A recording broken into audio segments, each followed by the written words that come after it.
Сәлем, қалдарыңыз қалай, көңіл күйлеріңіз қалай, амансыздар ма, үш бала шағаларыңыз барлығы аман есен бе? Жалпы биылғы келіп жеткен 2024 жылымыз құтты берекелі жыл болсын. Биылғы жаңа жылда, ұсылу жылында бірінші түсіріп отырған эфирім екен, сондықтан қайырлы берекелі болсын дегім келеді. Кеше біздің Алматыда жер сілкінісі болды, түнде 12 аса.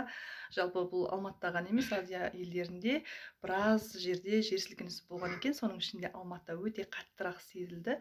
Өзім Алматыда тұратын болғандықтан оны сездік. Түнгі 12:30-да тағы бір адамзат баласына Алланың құдіретінің соншалықты шексіз екенін, Алланың шеберлігі, қара жерді де қаласа секунд уақытта қозғай салатын адамның ешбір ештеңеге шамасы келмейтін адамзаттың бір сондай бір нәзік, сондай бір жаңағы бейшара қалды екенімізді тағы бір түсінгендей болдық. Барлығымыз Алламызды еске алдық. Ол сәтте енді Алла сақтасын дегеннен басқа ештеңе жоқ болды. Өйткені сол қасқағым сәтте бір секундтар арасында не бір дүниелер болып кетуі мүмкін еді. Алла сақтасын.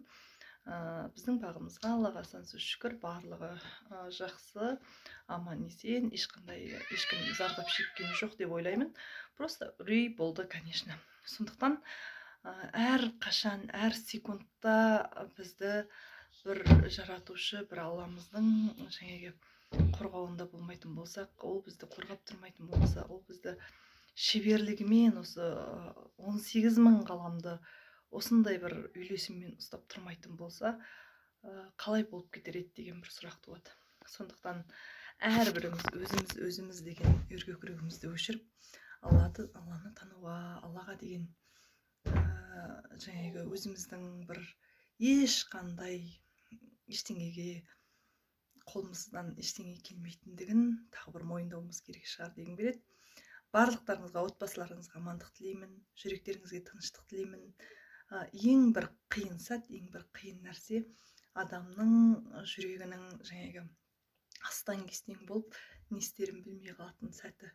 Адам тіпті кейбіреуі жаңағы беймарал уақытта ананы кисем, ананы жесем, ішсем деп жүрсе, сол бір секундтардың арасындағы есіктің алдындағы жатқан аяқ киіммен тәпшекесін киіп үлгере алмай қалған адамдар бар екен. Сонда ол дүниенің 1 граммға қажет болмай қалатын сәтінің болатындығының көрінісі. Бұның тағы бір ескерту деп білуге болады, сабақ деп білуге болады.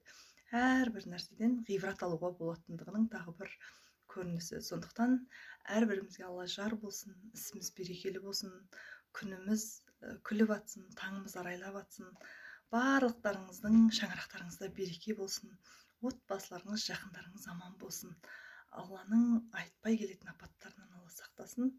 Жалпы от апатынан, су апатынан, осындай жер сілкіністерден, зілзаладардан Аллам қазақ елін, мұсылман елін, жалпы әлемді сақтасын дегім келеді. Сондықтан барлықтарыңызға аманшылық тілеймін. Әр күндеріңіз берекелі, шуақты, ең басты жүректеріңіз тыныш болсын.